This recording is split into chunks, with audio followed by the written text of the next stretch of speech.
A couple of things from like I sent the emails. I'm assuming you guys figured out that Moodle went down most of the week, and so we moved all the grading and everything back. So the final is open now, and it's open until next Friday. Yeah, and it's all day Friday to next Friday to take that, and then the final paper. I think I said was due. Did I say Saturday or Sunday? I can't remember. I think I said Saturday. I might have said the 28th.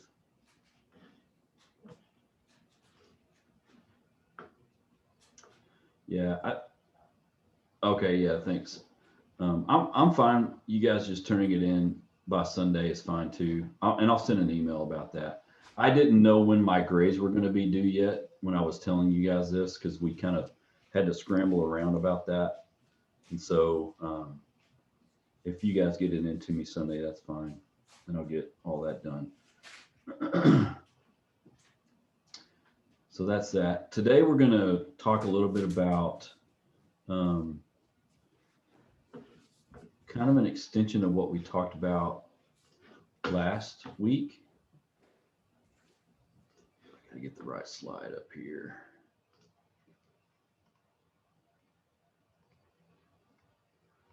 We're going to talk a little bit about middle adulthood and talk about a couple of things specifically. But I'm trying to find. There's a couple of things I was wanting to talk about specifically. Let me get it up here and loaded for you. I think I had it and then I got off of it.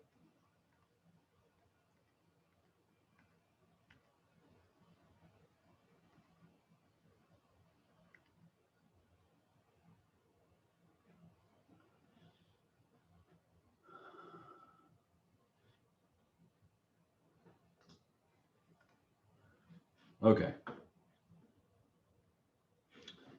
Let me share my screen. And and since there's only what five here with us, don't hesitate to jump in if you have questions or anything. We can slow down. We don't have to be in a hurry.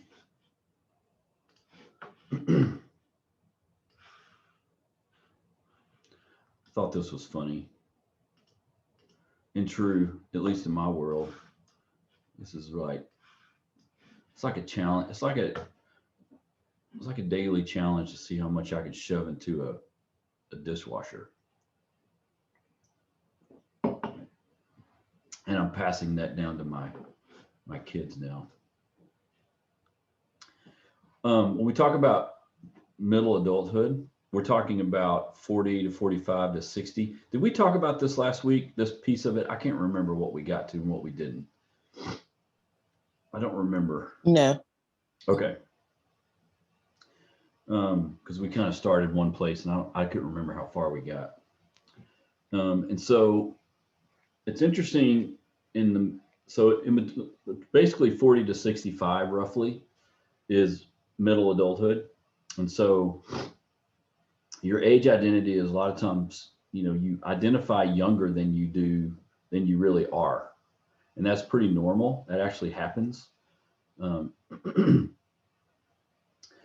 in terms of there's all these things, some things are just kind of like no brainer kind of stuff, like your physical skills decrease, but your responsibilities are increasing. Um, you're really starting to think about transmitting something meaningful to the next generation. We're going to talk about that a little bit more later. Um, but this is something, and I feel like Eric, you might have brought this up, but I can't remember. We talked about being kind of sandwiched between in this particular life stage. Right. Sandwiched between, okay, I've got kids at home, or maybe I'm almost empty nest, but then I've got parents that are older that might be having issues. Maybe they even move home. And so there's this idea of being sandwiched between two generations. And so what's interesting about that is that it doesn't matter what generation you find yourself in, like if you're X or Y or millennial or boomer or whatever, that's going to happen to you no matter who you are, just because of how lifespan works. Okay. And so um, it's a super interesting phenomenon, really, because if you've got kids leaving the home and then you find there's a couple of things that I think are interesting. The first thing is, in this stage of life, you're more than likely going to find yourself with, like, if you're married, you're going to find yourself with you and your spouse again by yourselves, so to speak, like you were before kids. That's one thing that a lot of people don't think about that actually happens quicker than you think. And that means, this is kind of like what we were talking about last week, your parenting style or your parenting with those kids changes, and there's some adjustments that are made, but your marriage can also be affected because of that. Then on top of that, if one or both of you have parents that are aging and maybe need help, then all of a sudden you've got some other responsibilities that you didn't have before. And so all of that creates kind of this, it's kind of an interesting and fascinating time of life, because you're not, time wise, you're still stretched a little bit because you still have work. This is prime working year, so it's not like you're necessarily retired. So you're still working, but you have all these other responsibilities that aren't the same responsibilities when you were younger. They're just different now. They look different, and there's some things that are happening um, inside of those times. I'm not going to talk about some of the physical things. Um,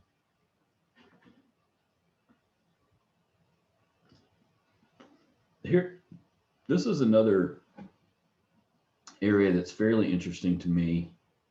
I feel like I cannot remember. Did we talk about crystallized intelligence and fluid intelligence? Did we talk about this yet? I can't remember. I believe we did. Okay. And we talked about the decline, and we talked about this little decline, and we talked about all this, I think, hopefully. I can't remember. Um,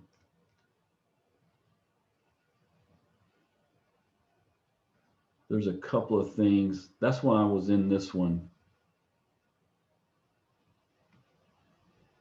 Yeah. Okay. Yeah. That's why I had these two.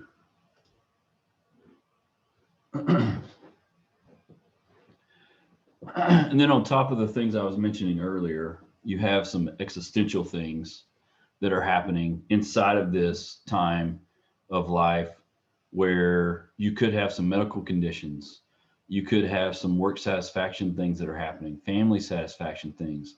There's things that are going on interpersonally and intrapersonally, things that are happening individually for you, things that are happening outside of you. Sometimes you have some anxiousness or regret about decisions that have been made or not made. You start to think really specifically about legacy types of things, and that is true as you especially get into probably the 50s, mid 50s, and beyond. You start to think more about, what am I leaving behind and what that looks like. Those things are happening all the while. You're a lot of times sandwiched in between a couple of different generations of folks. Okay, now, yeah, let me get over here. I don't know why this won't be bigger. There we go. Okay,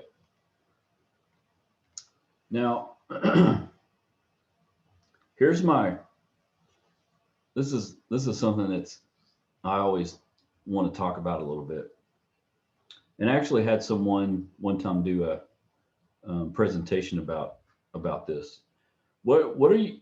I just love to hear what you guys think. We actually have we've got 3 guys and 2 girls. We usually have more girls. This is actually interesting. I want to know what you guys think about is midlife crisis. Do you think that's a real thing? Do you think that's made up? Do you think it's like, what do you think about it?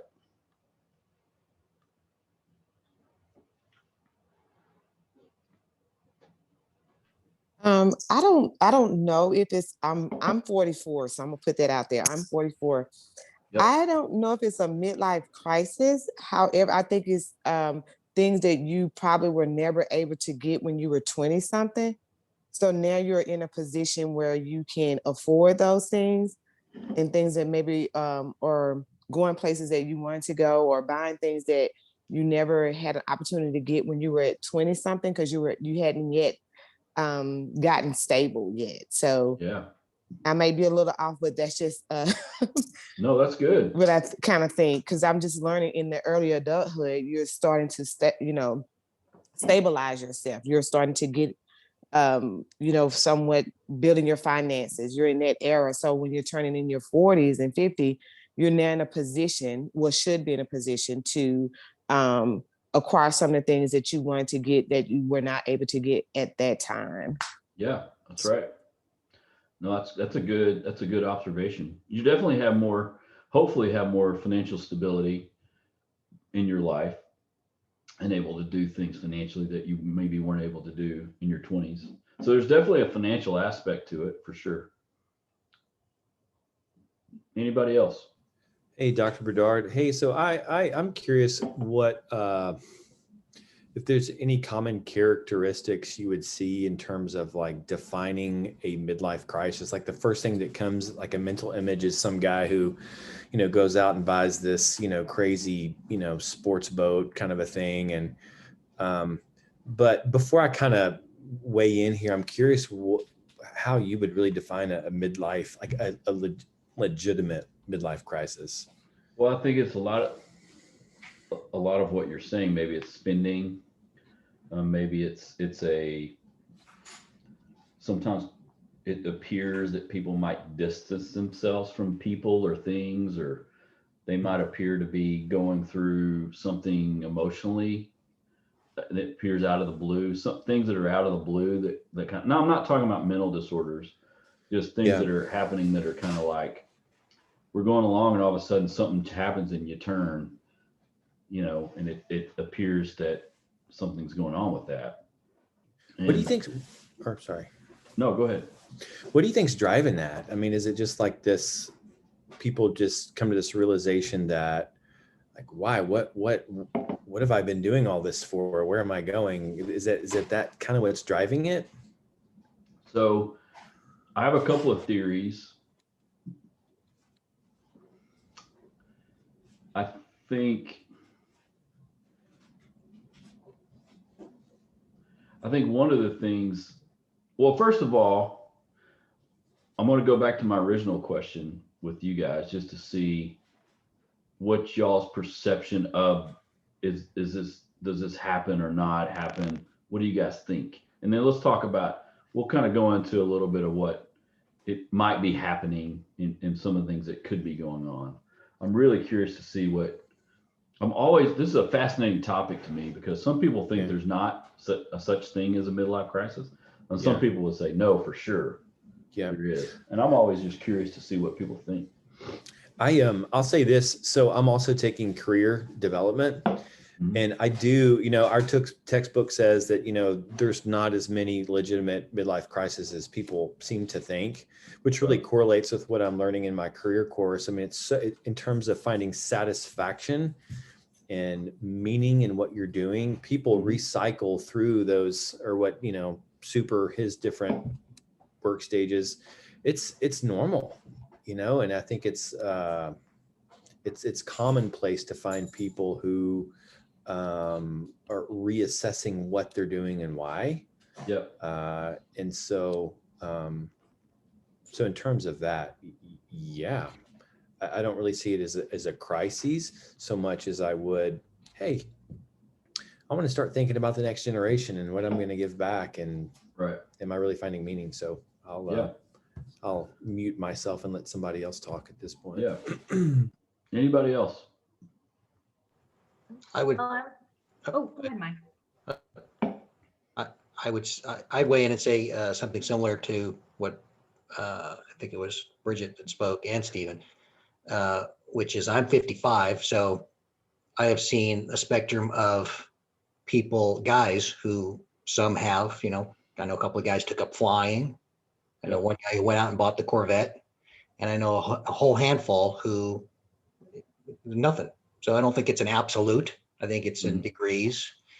But for some, yeah, I think some may go off the deep end. But in my own personal experience, I haven't seen anybody leave their families like you'd see in. Right. Noelle, what were you going to say? Well, I was just going to say, first of all, I have to preface this by saying I'm 36, so I'm not quite there yet. So my experience in this has been seeing it from other people, as well as our textbook. But I almost wonder if it could be like on a spectrum based on what you've experienced earlier in your life. Mm-hmm. And that kind of determines the intensity of the quote unquote crises. Or if it is like you've hit that sweet spot in your life and you have achieved what you wanted to, now you are starting to reflect. And so you want to enjoy what you have before you really do see the mental or the cognitive and physical deterioration. So I just wonder if it's almost a spectrum where, like what Mike was just saying, that like people may not really do anything. They may not really purchase anything big or have any, big life realizations, to people where they've had a really rough life and they are unstable and they really want to cling on to something before life is done. And so they do take really drastic measures. I don't know. That's just my idea.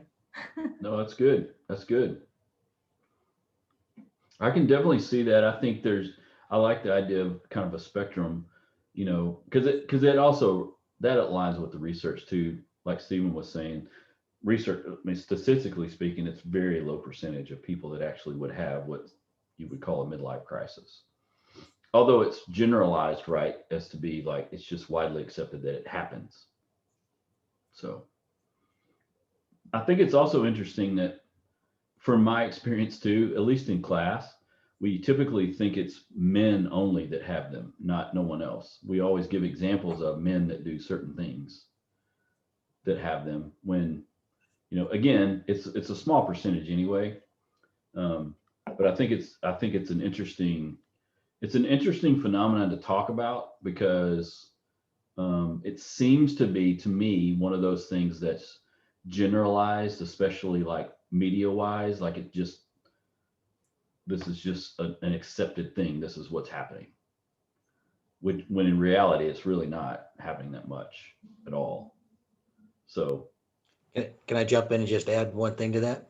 Absolutely. Which was, I think I agree that in terms of media and the perception, it's men going through midlife crisis, but it's also true that women initiate at a higher rate of divorce in this stage and the next than men do. So although it gets portrayed as men in midlife crisis, it may or may not really be accurate in terms of people who leave families and marriages as a result of it, because women do it at a higher rate. Yeah. So that's an interesting point. And actually just had this discussion in the last class. If you have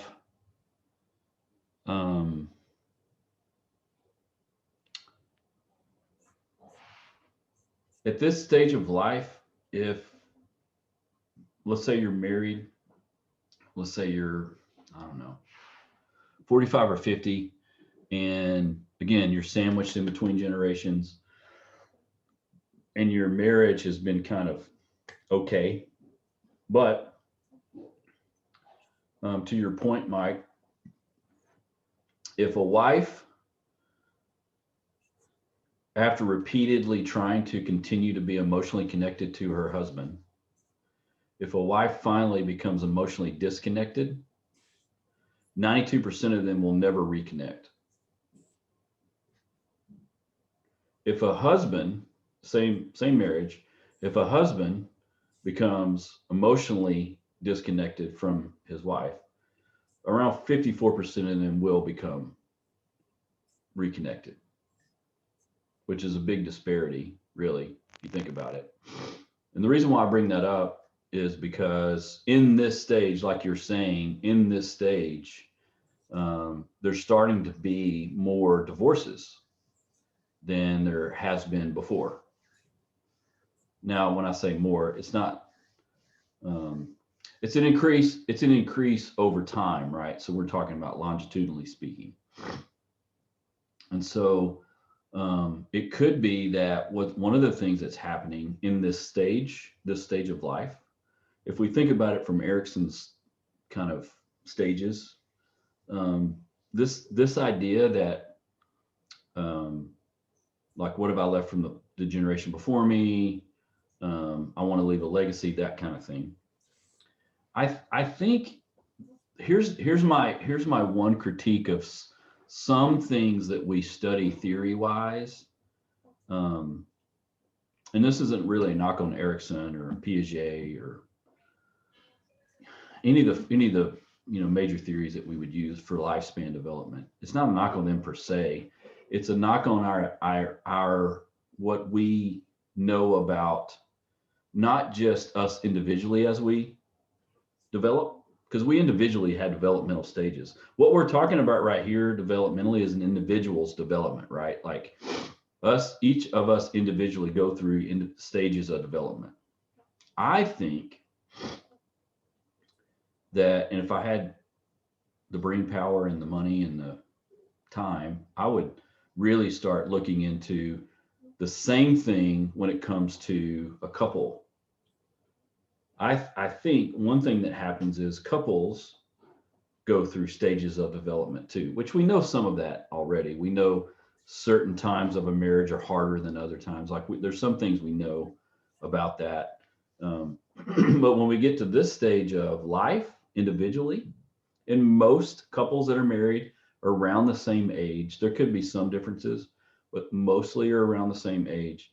When we get to this time in life, you've got two people at the same stage that do handle things differently, but they've also at a certain stage in their marriage. So if we think about it this way, if we've got a couple that, let's say, has been married 20 years, 25 years, where lifespan development wise, they should be kind of like out of adolescence, really, so to speak, and into adulthood in terms of maturity with their marriage, their relationship. But if they're not, if they're really kind of stagnant and they've never progressed, developmentally in their marriage, in other words, like what I mean by that is they haven't taken care of their marriage, they haven't nurtured their marriage, they haven't done the work that they need to do on their marriage, not because they don't want to sometimes, because things have happened. They've had kids, maybe they've had loss, they've had work issues, they've moved. I mean, there's multiple things that happen that take a toll on us individually and in our relationships. And I think one of the things that's interesting about some of our stage of development thinking is we a lot of times don't always think about our emotional health and our emotional maturity along these stages. I think that's changing now a little bit. There's a lot more, I don't know, at least in my experience and things I read and some of the things that I see a lot more talk about like emotional maturity, emotional IQ, that kind of thing, but also just this idea that our emotions really matter a lot in all stages of development. That's one of the reasons why I've always liked the approach that the author takes to stages of development, because your emotional development is also a part of your physical development, your cognitive development, your social development. Your cognitive, physical, social, and emotional act together throughout all these stages. I think the same thing happens when you're talking about a relationship. And so a lot of times when, like, if I work with a couple, I can work with them long enough and say, hey, I think, like I'll just make up, like if they're having trouble communicating with each other, it could be because they stagnated, either one or both of them, stagnated way back here in their marriage, and they never figured out how to work it out, how to figure out how to do it. And if that happens in year 7, and now we're in year 25, well, they're really back in year 7. Does that make sense, what I'm saying? Hopefully. Again, this is my perspective. This is my kind of theory of some of the things that I have seen and worked with, especially when it comes to working with couples as they go through their own individual development. And I think another thing that happens is when we get to kind of that empty nest, which I think we're going to talk about. I feel like one of these slides has got something about empty nest in it. When we get to that empty nest idea, I've seen many couples come in when they get close to empty nest or when they're at empty nest, because guess what? If they had issues with their marriage before kids, a lot of times those issues will lie dormant until their kids leave and then they come back. Not all the time, but a lot of times. So they're kind of dealing with the same things that are happening. I'm kind of off on a tangent, but I was talking about this empty nest, but there's oftentimes a decrease in marital satisfaction after kids leave the home. That happens too. Because parents get a lot of satisfaction from their kids, which is not bad. That's not, that's still I guess my point about some of this is I think this empty nest piece is a bigger issue to me than the midlife crisis piece in some ways, because the empty nest piece, I think, affects so many things that are happening. But anyway, I'm kind of going off on a tangent here. Dr. Bedard? Yeah. If you mind if I just jump in about the empty nest, if you don't mind? Yeah, go for it. Just kind of being a little bit transparent here. That's one of the reasons why my husband and I went through some counseling, because that was one of the things that I did want to talk about, just kind of growing up, seeing some things in my own personal life. I didn't want us to be, or him and I did not, I say myself at first was seeing some things. And then as a couple, we were seeing some things, is that we didn't want to get into where the kids leave and then we don't have a marriage afterwards. Yep. And so that was one of the biggest things that, I was noticing, and then he began to notice, is that I just didn't want to, once they all leave here, and that's coming up pretty soon, because we do have a son that's 21 and one that's 15, about to be 16, and one that's 12, about to be 13. I just didn't want all of them to leave and then we're just here. Then you're just there. Right. And I said, right. And I told him, as we talked about through our counseling, that there's life even after kids are gone. I just we didn't just want to be with each other. And then there's the people that depended on us are gone. And now we're just stuck here with each other. So that's right. I think that's very important, that what we were beginning to see in our own marriage is that we were just going to end up being here with each other. And with you, like you said, you started to see some things started to arise in our marriages and different things, and then you have children, and that becomes your primary. Sometimes that couples allow that to become their primary focus, and they use it as a way of steering away from real issues. They use it as a way to not talk. Right. Sometimes. Exactly. Yeah. And so that's interesting the way you're talking about it. A lot of times I'll frame it with my couples like this. I'll say, before your kids, it was you. You came before your kids, right? Right. And again, no one's saying that you don't take care of your kids or don't, put them first in some way. I mean, no one's saying that. That's not what we're talking about.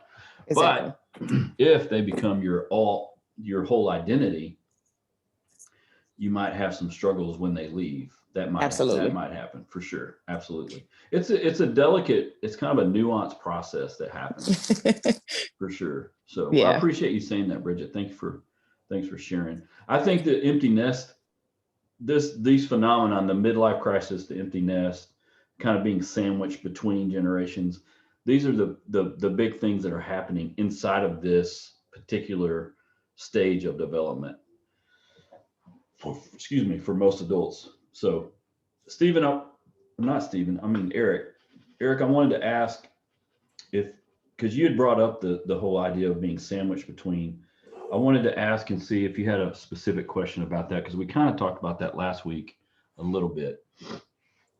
No, I didn't have a specific question. I think it's interesting to think about, learning how to be a parent, in middle adulthood, and then if those parenting skills parallel match or inform how to take care of aging parents. I just wanted to kind of bring it up, like thinking through, we talked about the different styles of parenting, and what's effective and what's not. Right. And how might that translate to taking care of aging parents? I guess is what I was thinking about. I think that's an interesting way to look at it. I can see, it's interesting. My grandmother, she passed away last October. She was 103, and but her last probably 6 months, she was really the last year, she really declined. And so there's 5 kids, and all 5 of them kind of took turns with her. And I don't know that it's necessarily far off, Eric, from what you're talking about in terms of like parenting a parent, but I think for sure that the roles change as your parents get older. There's a definite role change in, like say how someone takes care of themselves physically. Sometimes you might have to do things for them, like drive them somewhere, or, if you need to stay with them and help them move around the house, let's say, or, clean things or cook things. I mean, there's some physical things that would have to happen that you do also have to do with young children. It's very similar. And it also, I think sometimes it depends on, we're not going to get to older adulthood today, but in thinking about some disorders like Alzheimer's or dementia, things like that, where that makes you take on a really distinct role with them as well. And so I definitely think that I think it's a fascinating way to look at it in terms of like, hey, am I now a parent to my parent?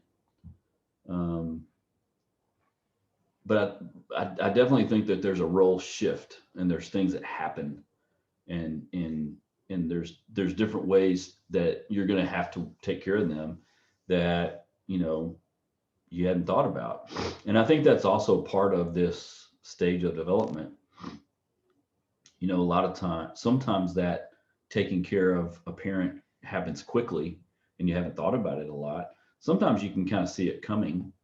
You can see that, oh man, I think we're going to have to do some things to make, to take care of them.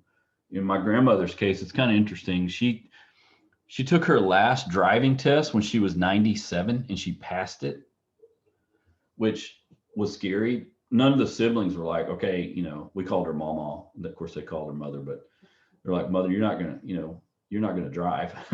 She had this old Cadillac that was like one of those long, those big long boats, Funny. 85 Cadillac cars. It's what she drove around, and we couldn't believe that she passed her driving. She had to take an eye exam, all that stuff, and they passed her. Of course, they didn't let her drive, but and it took everything they could do to get her out of her house. She did not want to leave her house. But to your point, Eric, sometimes those are the kinds of things that you end up doing with parents. Not too long ago, my mom and stepdad got COVID, and they were in another state.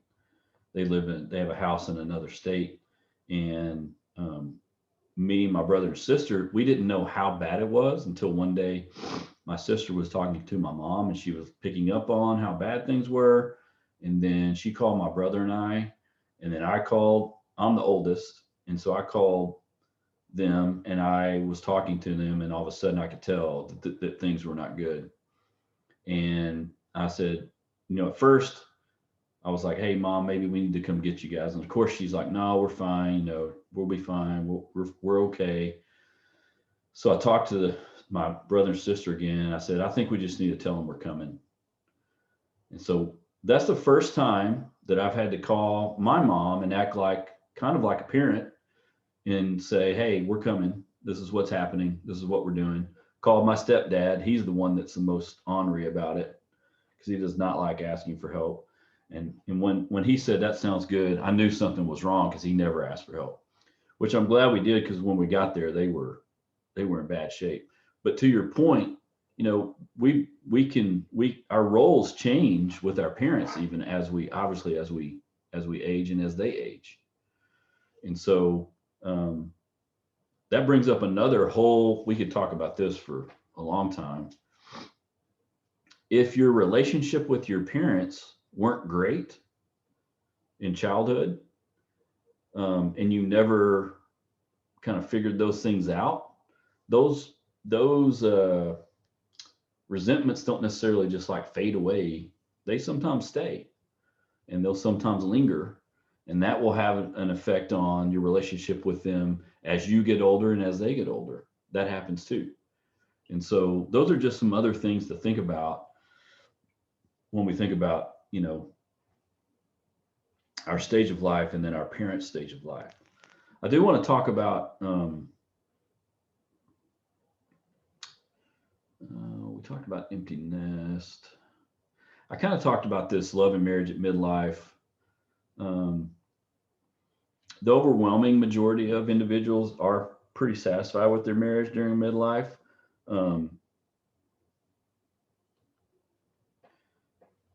I think that when divorce happens in midlife, a lot of times what's happening is, honestly, sometimes people just wait for their kids to leave and then they get divorced. That happens a lot. I see, or at least I see that fairly often. Your sibling relationships can kind of vary in terms of closeness, but if you have a pretty good friendship sibling relationship with your siblings, that kind of lasts over time, even into adulthood. When we talk about parenting roles, there's actually grandparenting roles and styles that happen too. You know, you can have really formal kind of style. It's interesting in my family. On my dad's side, it's all fun seeking. On my mom's side, she's fun seeking, and then my stepdad is really formal, like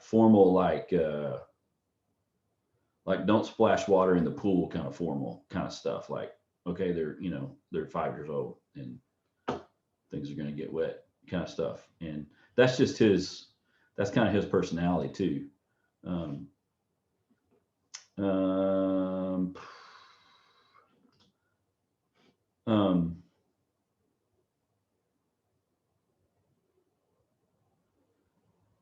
This kind of goes to what we were talking about earlier in terms of playing a role in folks younger and older than yourself in midlife. You have this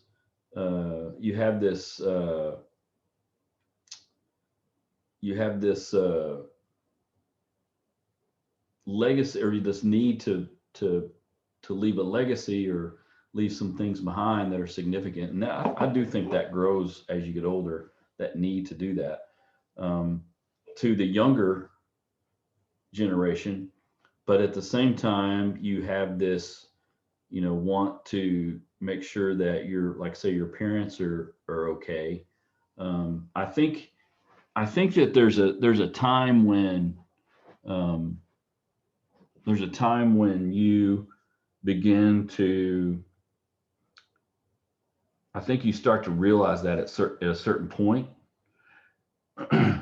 What I would say clinically, I'll take a step back and talk about this clinically for a second.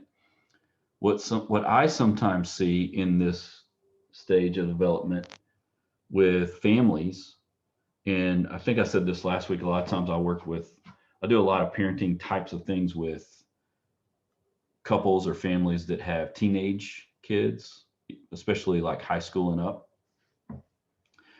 if you have worked to nurture those relationships with your kids, you have a better shot at parenting them better.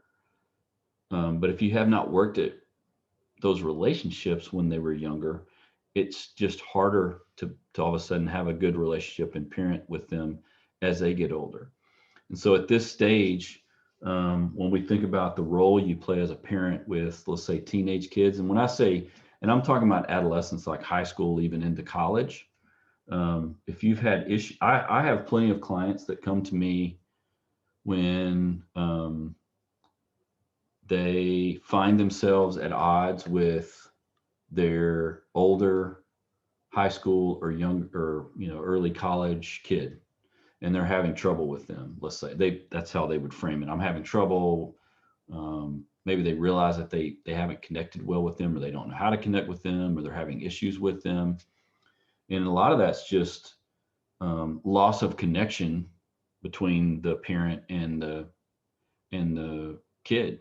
And that's not an impossible thing to reconnect. It just takes a little bit of time and some intentionality. But I see this a lot in this age group, especially mid 40s to mid 50s. I see a lot of those connections struggle from time to time, and they're going to naturally struggle anyway, just because you got adolescents kind of go through their own struggle, and they're going to kind of push against boundaries. That happens just naturally. But if you also have lost the relationship with them, it can be very difficult. It can be very difficult to work on. And that puts a strain on not just you individually, but it could put a strain on your marriage. It can put a strain on other relationships with other kids that you have. So clinically speaking, I would say this is something I see probably because of the age group that I work with. I work with, like right now, at least, I have most of the couples I'm working with are probably, I would say 35 to 55, kind of in that group. And so they kind of have kids in those brackets there.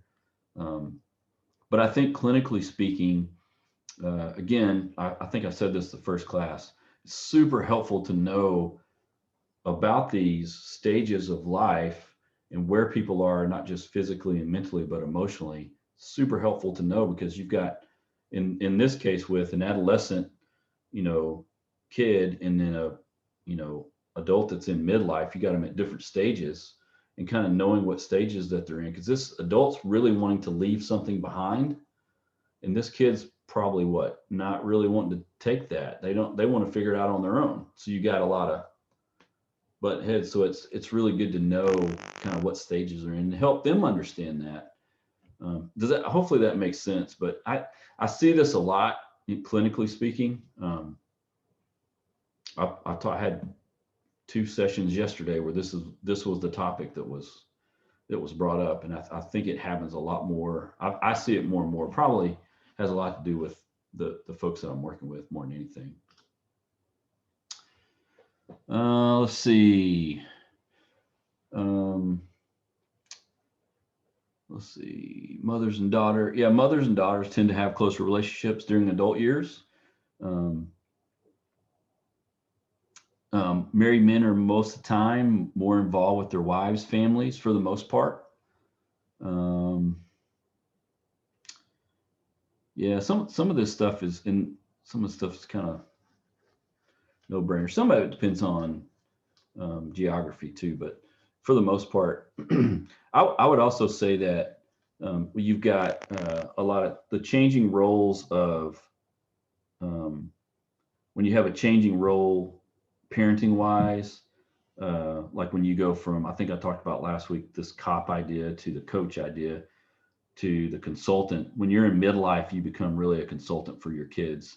I think that's a really good sweet spot, because you can also become better friends with your kids as they get older and as you get older. And of course, as you become a grandparent, that changes the relationship too. So there's a lot of changes in relationship that happen. And I think the book does a really good job of talking about all of these kind of nuances that happen. I think those are but those are kind of the big things. So the empty nest, the midlife crisis, this kind of idea of taking care of your parents during this stage of life. Those are kind of the big things that happen. Obviously, there's other things that happen too, but those are some of the big ones that tend to happen more often than not. So, having said all that, do you guys have any questions about anything we're talking about right now?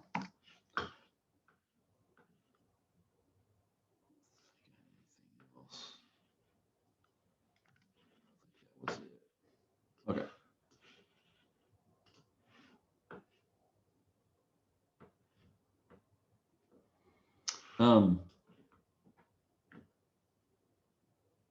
Yeah, I think one of the things I thought about this after last week, and I'm not sure how many of you are going to go on and work with just individuals, or I mean, I'm not sure what everyone's going to be doing as you kind of move through this program, but if you end up working with couples or families, I would encourage you to like if you do the LMFT track specifically, you'll go through specific couple of classes that'll help you kind of frame how to do that, which is great. I would encourage you also to start thinking. There's a couple of good books about lifespan development as it occurs inside of a family, which is kind of what I alluded to earlier. There's some things about that I think could be helpful for you just to know. And I think some of it's just, I don't know. I got a lot of, it's kind of like, I had a student last session talk specifically about some of the personal kind of help she's gotten from taking certain classes.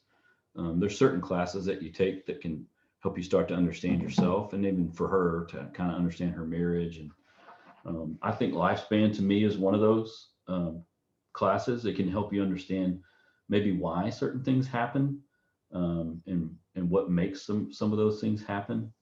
And so I think the more you can learn about it, like to me, lifespan development is super fascinating because it talks about all these things that happen to us, and then gives us several theories to kind of work through. And for me, I at totally least, agree. I find theories that I kind of like, oh, that one makes the most sense to me. And I kind of latch onto that. And that actually helps me understand how other things work. Like for me, attachment theory is kind of how the lens I see the world in, and that kind of helps me understand it. But for other people, it might be something else, and that's fine. But you get a lot of really good, I think a lot of good value from learning about how lifespan, like the development works throughout the lifespan. So I think that's my parting shot for, continuing to kind of, I don't know, keep learning about it. I'm going to show you, actually, I've got one of these books right here.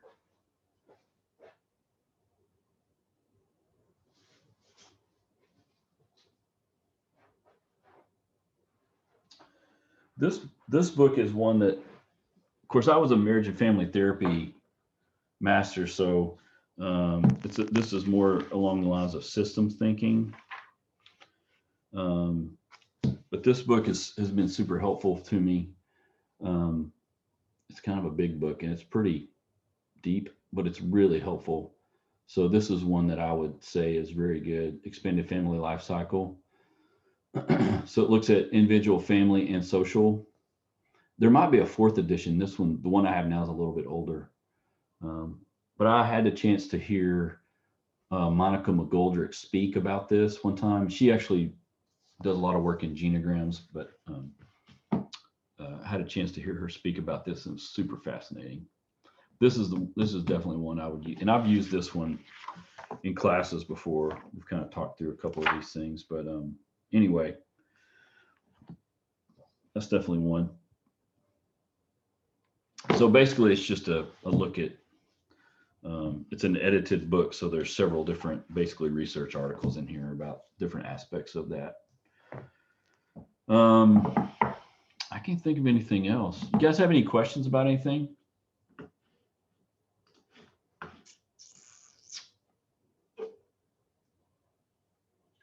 I did have a question really quick about the research paper, if I could. Yeah. Do you want any like titles so you know which section you're looking at, or do you want to just like all one fluid essay? Does it matter? I would love to have titles. I love section headings. That helps me understand. Yeah, I'd love that. Okay, perfect. Thank you. You're welcome. Thank you for that question, Noelle. No problem. I feel like it's probably a little bit more delayed than it should have been, but it was one of those things where I started typing and I thought, oh man, I need to ask this.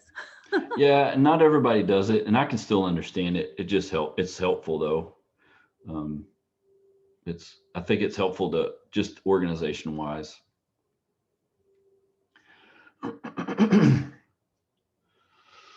All right.